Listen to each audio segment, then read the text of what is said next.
Well, that's music by Susie Ibarra, who was one of the featured composers at this year's festival, and played by Claire Chase, our music director in 2025.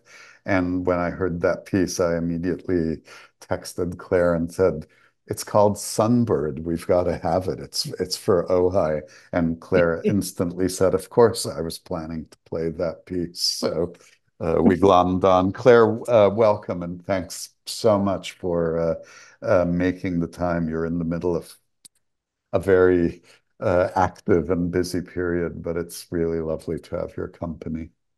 I'm so happy to be here with all of you.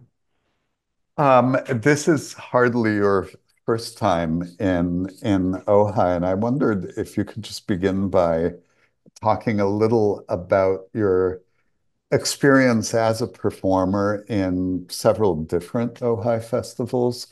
And then actually a lovely thing you did this past year with Mitsuko Uchida's year as music director. Claire was in the audience for about half of the festival before she had to travel. And in a way, what you learned from being a member of the audience, which is a very different experience, and maybe lead us to how that's begun to shape your thinking about the programming.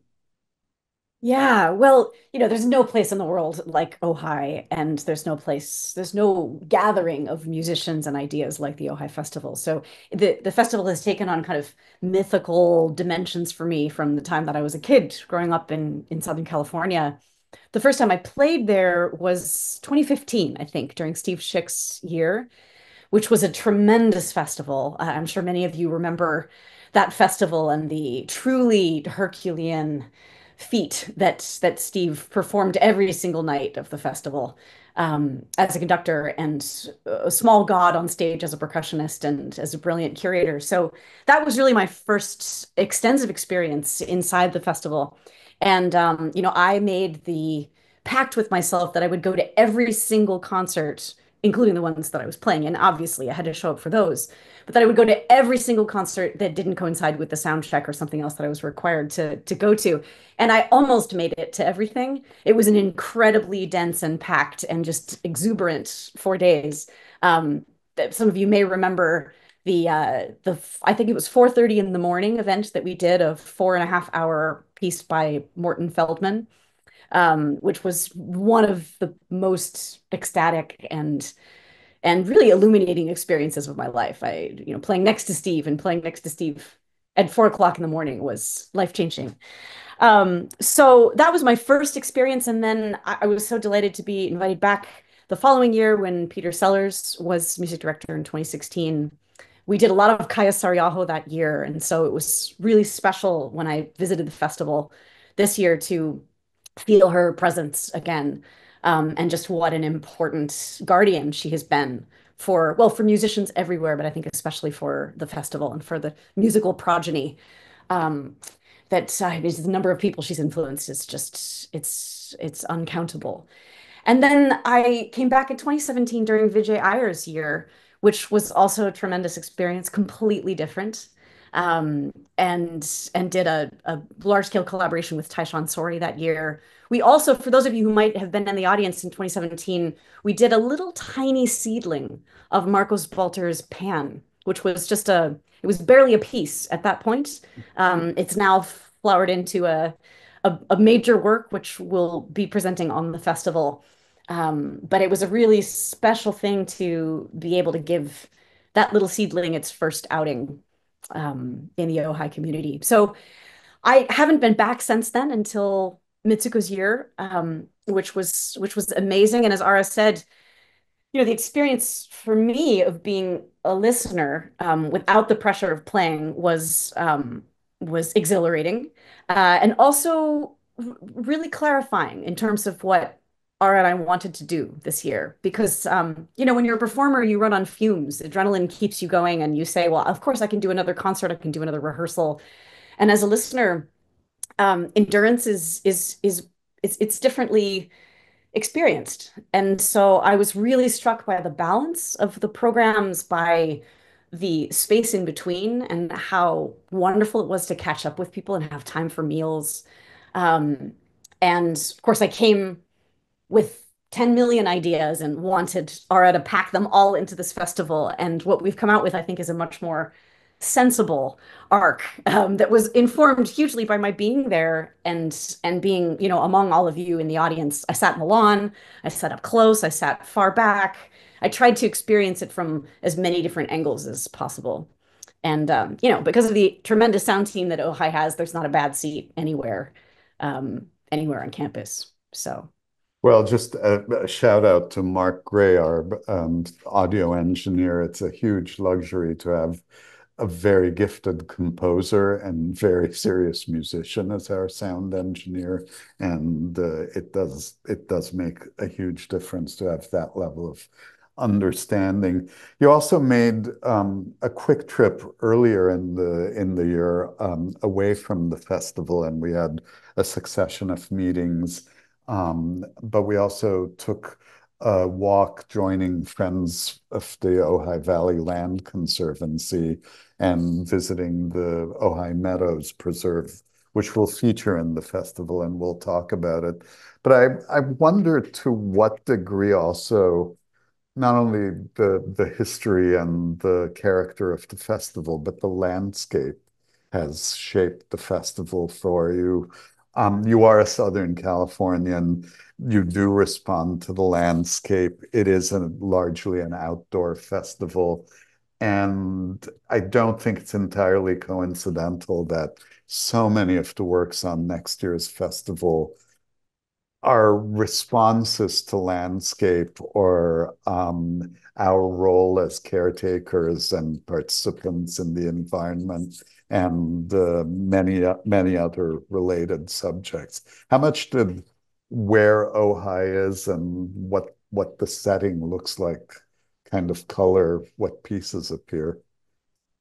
Well, the setting, the natural environment, and the sonic environment has everything to do with the choices that I've made and the folks that I've invited. And also, I'm thinking of, rather than your traditional composer in residence or featured performer in the conventional sense, I've been really drawn to the idea of creating a kind of meta ensemble, like a sort of multi-generational festival collective that's made up of composers, of course, performers, importantly, composer performers, improvisers, multimedia artists, whose projects and practices totally defy categorization, indigenous artists and practitioners. And of course, because it's Ojai, I was also drawn to the idea that we could welcome into this, many tentacled festival ensemble the natural environment, the many, many sounds and species and stories that are told by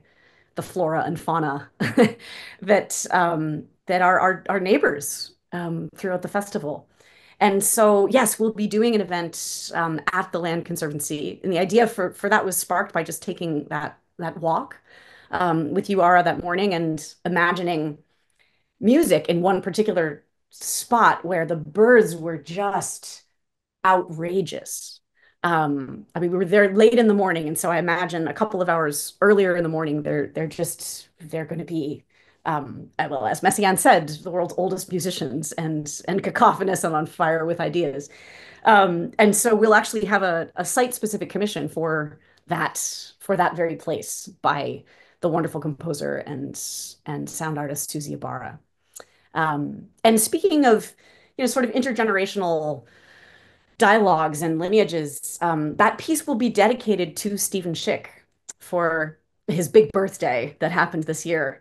And in addition to thinking about this kind of multi-species festival ensemble, it's been really fun to think about imagined dialogues and collaborations and collisions across different generations. And so that morning that we took that walk, it was like, oh yeah, one of the greatest percussionists of the younger generation, Susie Ibarra, should make a piece for Steve Schick for this place in honor of a big year for him. Percussionist composer Susie Ibarra, because as I mentioned, the brief excerpt from Sunbird we heard is a piece by Susie Ibarra. Let's we won't in this talk cover all of the major works because that will be in the coming months. We will be announcing them shortly, but I want to at least mention a handful of them because they're very representative. First of all, um, it makes us very happy that there will be a very rich presence of composers, and it's composers you love of close to four generations. Mhm. Talk about the assemblage of composers, and then we'll talk about a handful of specific pieces, what the range is. Yeah, well, the range is, I should say there will be some sprinklings of some very, very old music at the festival, as far back as the 14th century. Um, but these almost four generations of composers that Ara mentioned are really they're the heart of the festival. And I sort of think of the spiritual guardians of the two whose presences are very much felt, but who are no longer with us. Julius Eastman, who was born in 1940, and Pauline Oliveros, who was born in 1932. They will both have big works on the festival, one big work each. And I really love to think of them and their guidance of all of us, looking down and also, hanging out amongst the flora and fauna and the bird choruses and the beautiful, inevitable interruptions of soft phrases that happen in Livy Ball with a crow with a lot to say. So Pauline and Julius Eastman, I sort of think of as at the top. And then we have this group of incredible elders who are still very much with us. Sofia Gubaidulina and Terry Riley. Both of them are alive and well and writing music. They're not traveling anymore at this stage in their lives, so they won't physically be with us at Ojai, but they will very, very much be with us through their music. And we'll be programming several of each of their works. Other elders who will be with us at the festival, whose works will be very prominently featured, are the Cuban-born Tanya Leon, absolute force of nature and living legend, and the extraordinary New Zealand composer Anea Lockwood, who is enjoying, I think, in this moment, a resurgence of interest in her work and her listening philosophies. She was buddies with Pauline, so there are lots of connections that are threaded throughout the programs. And we'll be doing several large works of Aeneas as well. And then we also have a group of mid-career luminaries, among them the Icelandic composer Anna Thorvaldsdottir, the Brazilian composer Marcos Balter, the Australian Chinese composer Lisa Lim, the American jazz pianist and composer Craig Taborn, Susie Ibarra, Filipina percussionist, sound artist, and composer who we mentioned. And these folks come from a wide, really, really wildly divergent, wide-ranging array of musical backgrounds, and they span practices of improvisation, free jazz, creative music, contemporary composition, performance art, sound art. I think it's going to be really exciting to hear them mashed up with one another. And then we have a group of emerging voices: Leila Hula, Lanzalotti, native Hawaiian composer and multimedia artist who will also be performing on the festival, and several young composers that Jack Quartet, which will be featured prominently on the festival as well, Jack has mentored in their amazing Jack Studio program. So we're really excited about having the up and coming generation represented as well. And there's a very strong composer performer contingent. This happened, I think, happily by accident. Ara and I discovered that Craig Taborn, Susie Ibarra, Leila Hula, and also some of the other artists we've invited, Corey Smythe, Christopher Otto, and Austin Williman from Jack Quartet. These are all superstar performers who are, emerging as spectacular composers in their own rights.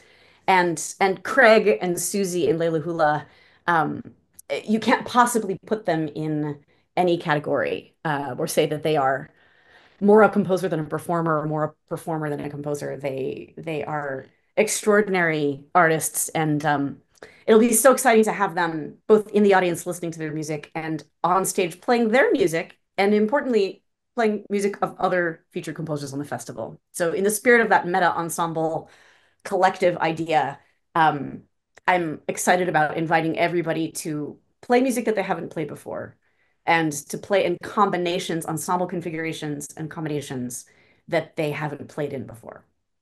So lots of surprises. And just as a couple of tantalizing examples, Leila Hua Lanzalotti, who Claire mentioned, is a very gifted violist and a very experienced violist. And she'll be playing a big work of Anna Torvaldsdottir. So there will be this kind of cross dialogue among composers as both performers and composers. And Susie Ibarra, as Claire mentioned, is an immensely gifted percussionist in a variety of genres, and she will certainly be heard. Maybe in a way, let's touch for a moment on our seniors. Um, you said Terry Riley is very much with us and working. We're going to have, as far as I know, the two newest pieces of Terry Riley, who next July celebrates his 90th birthday. And Terry Riley is one of the central pioneers of a kind of American maverick school that helped give birth to minimalism and other movements. And he's still going strong. You asked Terry for a piece, and tell us a little about the piece and what emerged and what form it will have at Ojai. Yeah, well, Terry is on fire with ideas. He's turning 90 years young, as I like to say.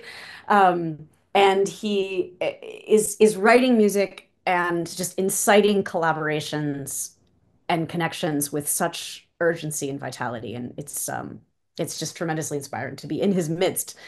So I asked him for a piece many, many years ago. It was actually before the pandemic, and we started just having Zoom hangouts and conversations about music, and we sent music back together, back and forth to each other. And he said, I don't have an idea yet, but let's just stay in touch. And during lockdown, I sent him some things that I was working on just for fun. And one of them was just some transcriptions that I'd done for friends and family and loved ones of Bach chorales on many, many different flutes, low flutes, high flutes, the whole range, thinking about the flute chorus as a kind of organ. And so I got really geeked out about writing these transcriptions. And the plan was never to perform them or do anything with them. It was pure fun and also like a little bit of sort of mental etude, challenge energy, sort of like the musician's version of Sudoku. And so Terry got really into this idea of the flute chorus and of a kind of organ-like texture. And he one day just started making these drawings. And the first page of what then became this massive, massive score called The Holy Liftoff. The first page of The Holy Liftoff is a four-part chorale that he imagined for this sort of miniature chorus that then expands to eight flutes, and then eventually we get 16 voices of low and high flutes. And so that little page, and at some point we'll share some of the images from these original scores because they're just so inspiring. They have music on them, and they also have creatures lifting up, flying into the heavens in sort of surrealistic skyscapes. And he meant for the chorale to be played and for these specific rhythms and harmonies that were written on the sketch to be played, and also for all of the cartoon-like figures to be interpreted, realized, spun out at the whim of the performer or performers into their own versions of the piece. And so we started with a handful of these sketches, and then over a couple of years, the sketches, I mean, he's continuing to write them. I got a new one 4 nights ago, so I can't tell you how many there are, and I certainly can't tell you how many pieces of new material there will be between now and June. Probably a lot. But so far, we have about 90 minutes of material that we've assembled. And it's a solo flute work for pre-recorded flute chorus. And so I pre-recorded all of these low and high flutes to make up the chorus. We also spun the drawings out to be a version for Jack Quartet and the flute chorus. So that's most likely the version that we'll be doing at Ojai. And then because he just kept generating this remarkable material, um, we have started making arrangements and realizations of some of the more abstract drawings and graphic scores. And one of them was called Pulse Field.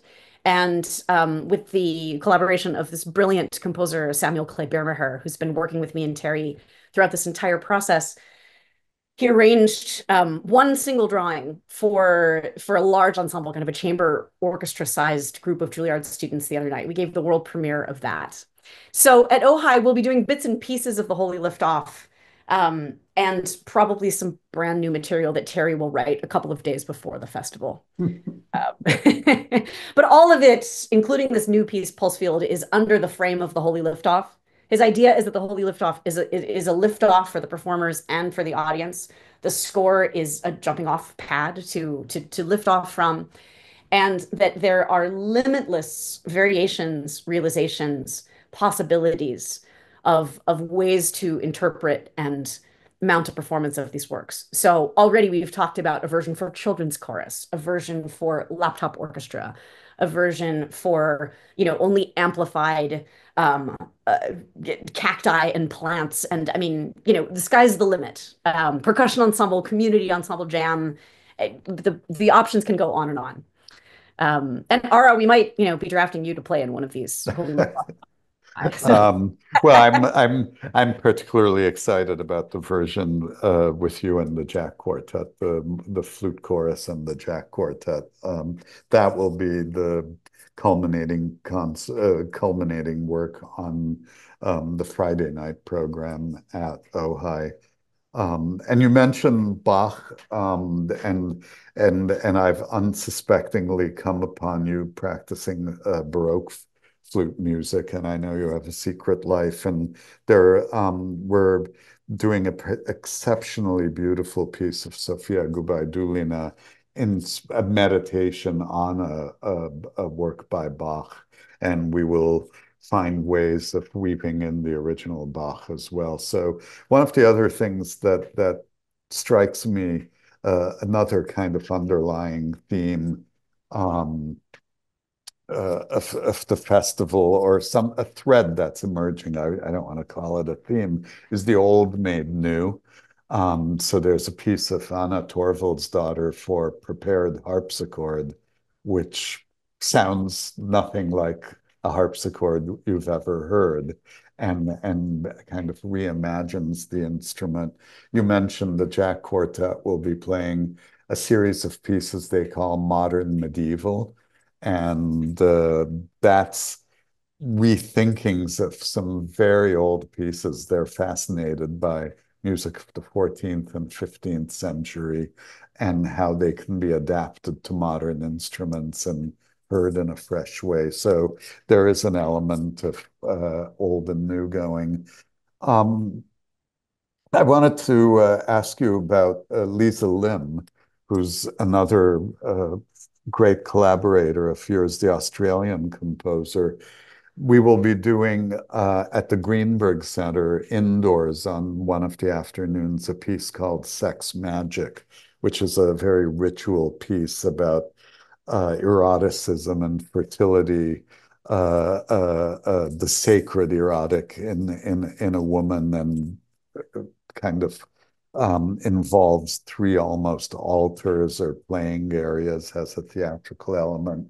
But the other piece of Lisa Lim's, which will be at Libby Bowl, and a big piece, very big piece, is called How Forests Think. And that's one of the first pieces you were very clear about having in the festival. Tell us about that. well, the idea of thinking forests is about as Ojai as I can imagine a theme or a thread being. And so the natural environment that Libby Bowl sits in is, I think, the ideal place for so much of this music, but especially for this piece by Lisa Lim called How Forests Think. And it's inspired by, the piece is inspired by a book of the same name by Eduardo Kohn, who's an Ecuadorian Canadian anthropologist, and Eduardo talks about thinking forests with total seriousness. I mean, the book is about an anthropology beyond the human, and he makes the case that forests are good thought partners, like they're good to think with because they themselves think.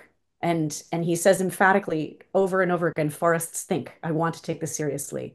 And so how should we allow the thoughts in and of the forest and of the non-human world to free our thinking?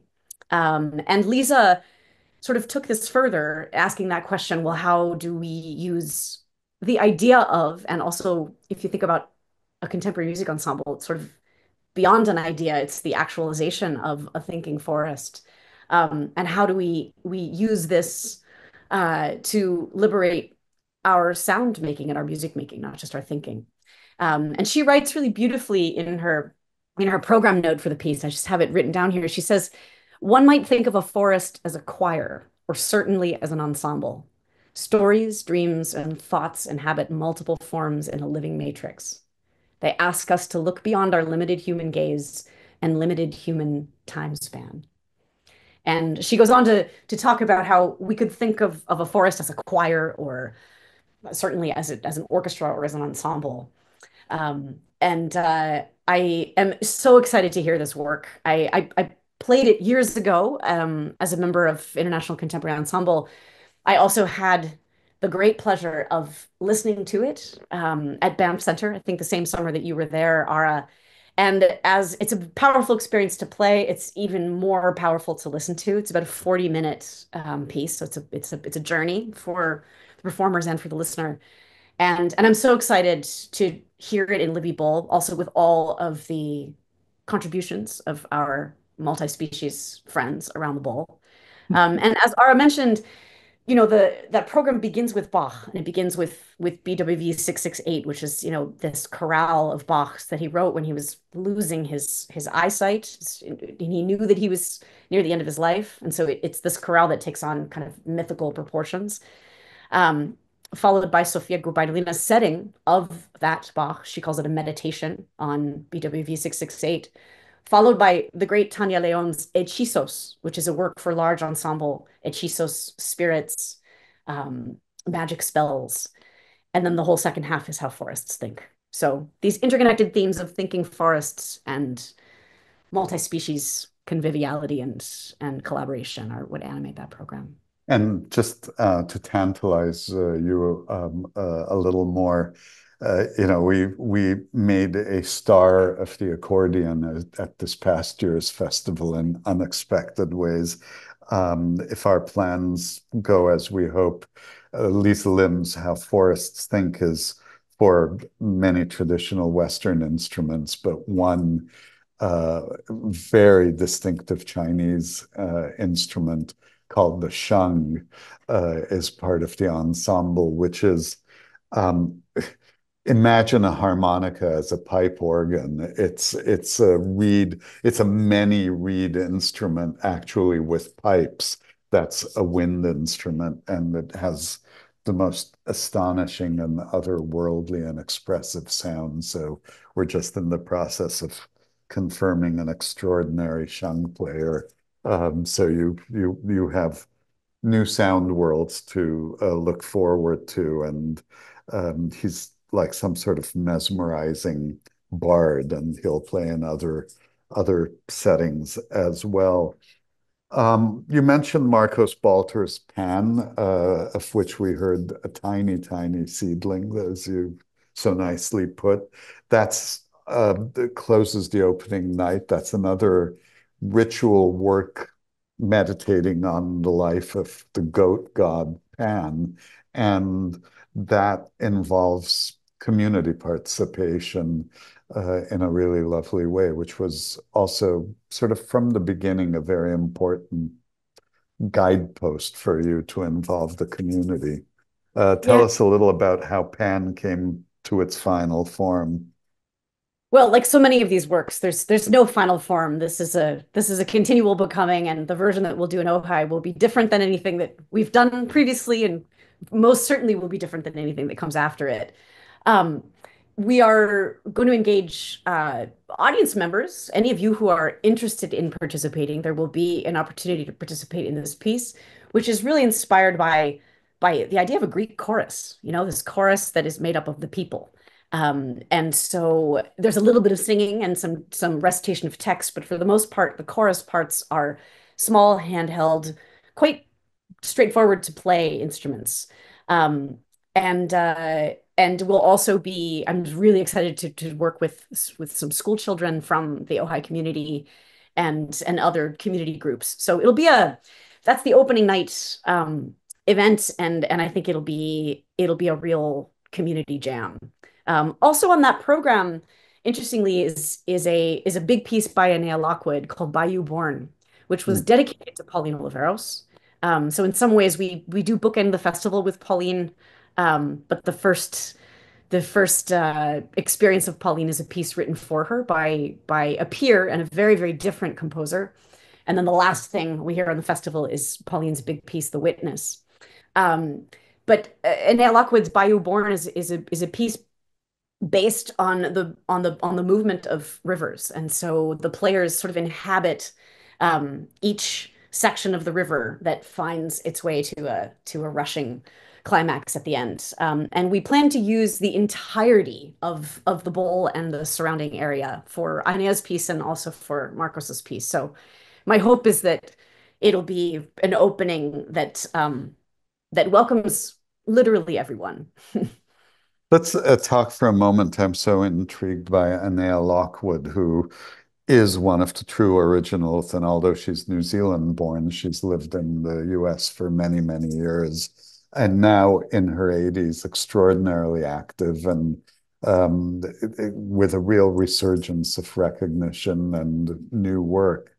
When we saw each other some months ago, Anea was on a kind of pilgrimage that tells you a lot about both her kind of engagement and commitment, but also what inspires her, because the subject area is very relevant in Ojai as well. Yeah, well, she and I are working on a piece that won't be ready for Ojai, but it'll be premiered the following season. That's about a recently liberated river, the Elwha River, in the Olympic National Forest. This is a river that had its dams taken out long overdue, and a complicated and traumatic process for all involved. But it's a rare success story of a river that has really in record time restored its salmon population. And Anea is really interested in the stories that the sound of this river tells, right? And so one of my first conversations with her, she says, "Well, we're going to go to the river, and however many miles long it is, we will walk the length of the river and record at every point." This is the kind of commitment that she has, and she brings her microphones and of course her big, gorgeous open ears. She really is one of the most astonishing composers, yes, and also listeners. I learned so much from listening with her, from being in nature with her, and listening to music together. And the piece it's funny to talk about a piece that's really in its embryonic stages and one that we're not performing on the festival, but it is related because, this is the kind of researcher and artist that she is. And many of the works that we will be doing on the festival, which come from a previous era of her repertory, a piece called Spirit Catchers for four speakers, which I'm hoping we'll do multiple times so that audiences have a chance to hear different renditions of this work in different contexts. Each one of her works leaves the listener. I mean, I just feel like my ears are always larger after I hear something of Aeneas. So I'm so delighted and just so honored. I mean, I have to say I'm sort of gobsmacked that she has agreed to come and be with us. Um, and also guide the preparation and the interpretation and performances of these works, many of which haven't been And done. in her sort of communing with the Elwha River, didn't she trek pretty much the length of the river to She didn't record trek it? the entire length, but I think she intends to. Yeah. She's And absolutely fearless on the trail. One of the lovely things is nature's ability to restore and reclaim, given half a chance. And I'm aware of the very good work going on in Ojai by the Ojai Valley Land Conservancy, actually called Rewild Ojai, which is allowing the landscape in very deeply disturbed areas to return to its natural environment. So very, very, very sympathetic. Another piece that, as we talk, has come to mind is Susie Ibarra's Sky Islands that will be on the Sunday morning concert. And Susie is Philippine American. She's a percussionist, virtuoso percussionist, multi-genre as well as composer. But this too is about a very specific landscape, right? Yes, it's about the Sky Islands in the Philippines, where there are these microclimates and there are species that only exist in this tiny, tiny area. And so she's done a great deal of research and field recording and climate activism around this and other islands in the Philippines. And she wrote this piece for this array of traditional Filipino percussion, kulitang percussion, and also a bunch of newly constructed instruments that she has built and will be bringing with her to Ojai. Her hope also is that these instruments can form some sort of sound sculpture that audience members can interact with and play as well. The piece is an absolute joy. She actually requires us musicians to get up and dance at a certain point, which is always terrifying for musicians, but the audience is able to dance too.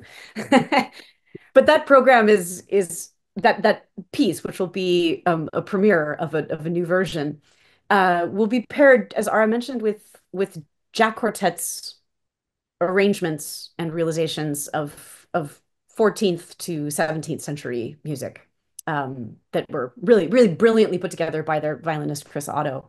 So also on that program will be a short piece called Ritual by Tanya.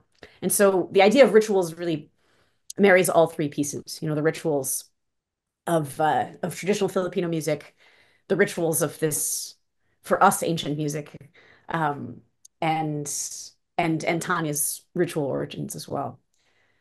You mentioned earlier on Anna Torvaldsdottir, the Icelandic composer, and there was memorable performances of her music at Ojai now 8, 9 years ago, I think in 2015, if I remember right.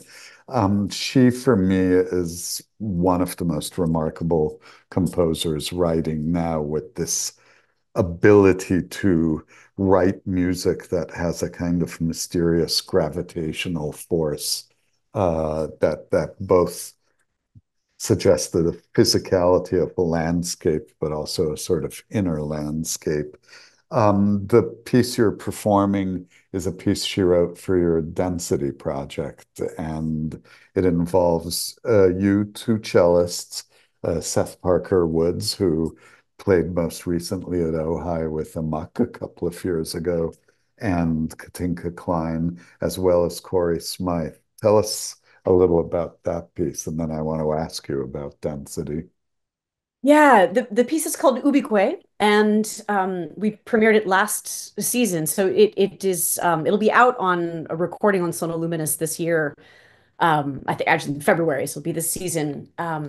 But it has only been performed a couple of times since then. It's a big work. It's 50 minutes long, and it's extremely challenging for the performers.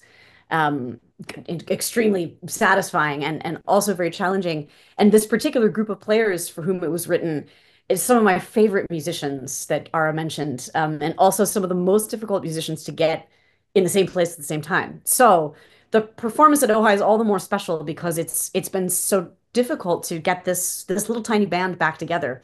And we're really, really excited to be inside the piece again.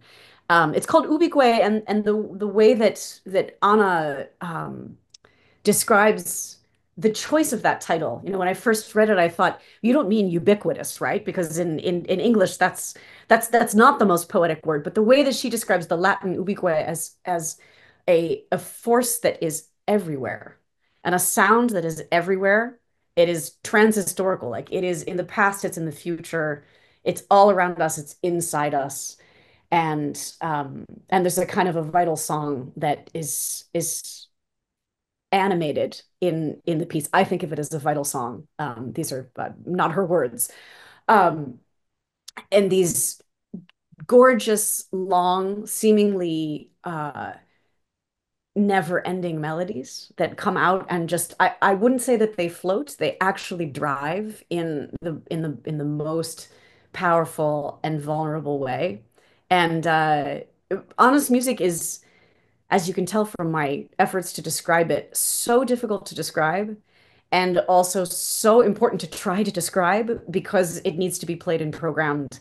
And as Ara said, I think I'm with you. I think she's one of the most luminous voices of her generation, and not so often performed in California. So I'm really excited that we'll get to do some older work of hers. Ara mentioned the prepared, heavily prepared harpsichord piece. You can hardly recognize the sound of the harpsichord in this piece. It's amazing. Some older work of hers, and also two newer pieces. This piece Ubique and a piece that the wonderful Leila Hula will be performing on viola. And Anna happily has committed. She will be at the festival. Maybe I should read off the list because it makes me so happy.